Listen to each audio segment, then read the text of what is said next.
Felipe Sánchez llegó a ser un prominente abogado en la ciudad de Lima, Perú. De muy buena y respetada familia, él llegó a ocupar cargos jurídicos muy importantes en su país. Sin embargo, había algo que Felipe ocultaba muy bien, y cuando la noche llegaba, él se convertía en otra persona. Aquí para ustedes su dramática historia. Quería yo reanudar mi vida, pero volví a caer. Entonces yo decía, ¿dónde estoy? Estoy en un infierno.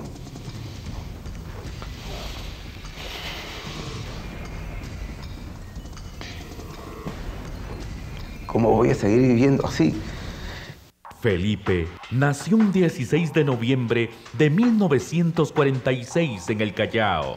Su padre era abogado, su madre pedagoga, y él era el quinto de 7 hermanos. Entre los 7 hermanos, papá siempre parece que había programado los hijos y siempre se diferenciaban de 2 años en 2 años.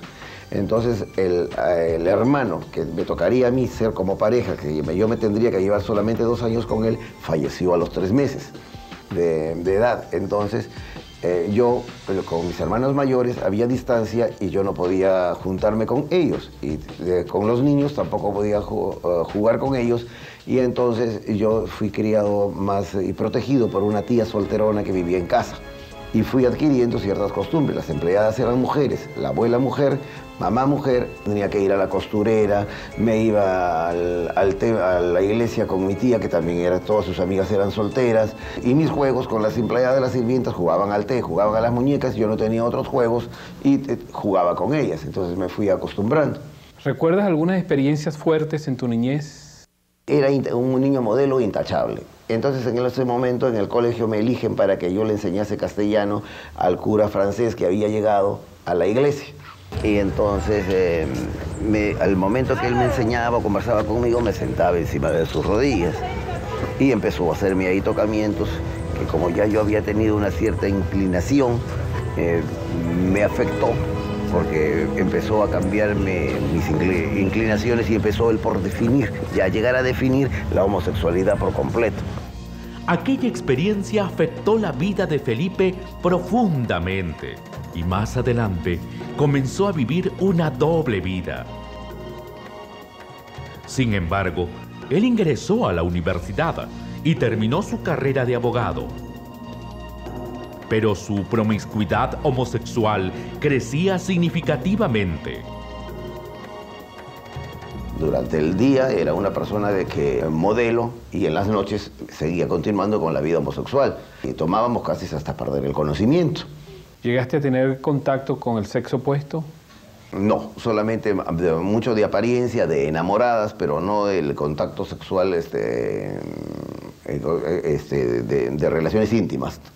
¿Qué te llevó a dar ese salto del homosexualismo o ya a ser un travesti? Había un amigo en que él me dijo, yo te voy a hacer unos vestidos. Me decía, ¿pero qué te parece si vamos esta noche? Y fue la primera vez y me dijo, y haces un striptease. Y entonces él mismo me maquillaba, me arreglaba, me ponía pelucas y entonces ya empezó a agradarme ese ambiente, ¿no? Y entonces como veían que yo bailaba, cantaba, entonces era una persona muy entretenida, entonces se aunaba a todo esto, a la vestimenta, todo se complementaba, ¿no? En este medio comenzó a conocer a muchas personas y a establecer relaciones ilícitas con otros hombres. Uno de ellos me indujo a la droga porque él comenzó a drogarse y me dijo para probar la pasta básica de cocaína. Prueba. Entonces la primera vez que probé me dio un dolor de cabeza tremendo, sufrí un trastorno espantoso con respecto a físicamente, ¿no? Su problema ahora se hacía peor, pues a su desviación sexual se añadía el problema de las drogas. ¿Qué tanto sufrían tus padres y tus familiares en general, verdad, con tu comportamiento, con tu conducta? Mi madre sufría mucho, pero las madres siempre tienen una intuición tremenda. Y cuando me miraba mucho a los ojos y me decía, estás por malos caminos, estás con la pichicata. Le llamaban eso la coca antiguamente. Su adicción descontrolada le hizo perder el trabajo, las relaciones sociales sus pertenencias y aún a meterse en problemas con la justicia. Así como Felipe, hay muchos que están viviendo una doble vida y que temen ser descubiertos. Se esconden tras máscaras tratando de ocultar su verdadera identidad. Amigo, deja de correr, no te escondas más. Hay alguien que desea ayudarte. Llámanos ahora mismo. Ya regresamos con el impactante final de la historia de Felipe. Veo mucha prosperidad en su futuro. Los números de la suerte son el 5, el 7 y el 8.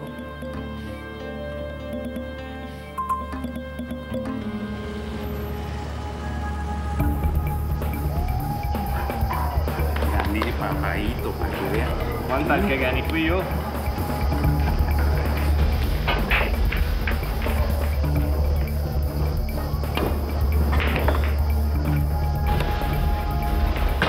Bueno, hombre, eso es mío. Gracias.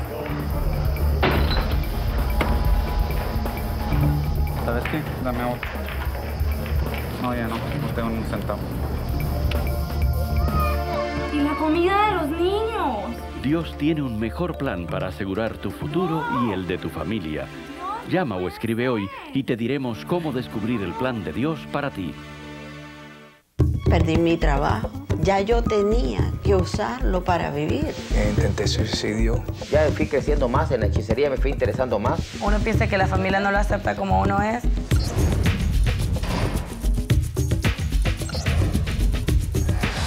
Escríbenos a vidaduratv.com y cuéntanos tu historia. Sé parte de nuestro programa y atrévete a cambiar vidas con tu testimonio. No dejes pasar esta gran oportunidad. Veamos el desenlace de la impactante historia de Felipe Sánchez. Veamos hasta dónde llegó él en su desenfrenada locura y descubramos también cómo finalmente pudo encontrar una respuesta a su problema. Aquí para ustedes.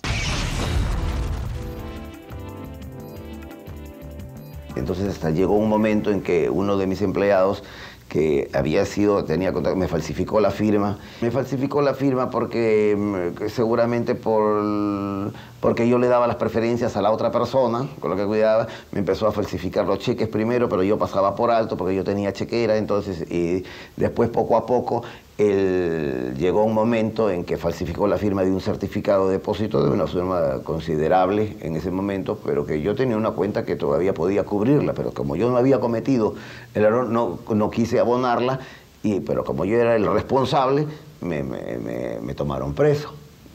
Y tuve que renunciar. Al renunciar me quedé completamente sin trabajo y prácticamente en la calle. Llegué a tocar tanto fondo que terminé con un mismo par de zapatos, con hueco y con un mismo vestido durante 2 años y durmiendo en los barracones. Empeñaba la libreta electoral, empeñaba los lentes. Ya no había, los valores estaban por los suelos, ¿no? ¿No te enfermaste? Me enfermé de tuberculosis. Me dio 2 veces hepatitis. Llegué a pesar hasta 50 kilos. Cuando me llevaron, en el momento hubo unos intentos de suicidio también de mi parte. Entonces llamé por teléfono a mi hermano y le dijo, si no vienes en este instante... Me mato, me quito la vida. Ven, por favor, ven inmediatamente. Descríbeme uno de esos momentos de total desesperación. Ni yo mismo pensaba cómo había llegado a tocar ese fondo, cómo había ido rodando. Una bola de nieve que uno va creciendo y crece y no la puede detener.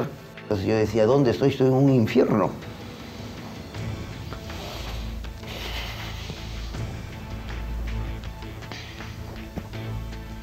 ¿Cómo voy a seguir viviendo así?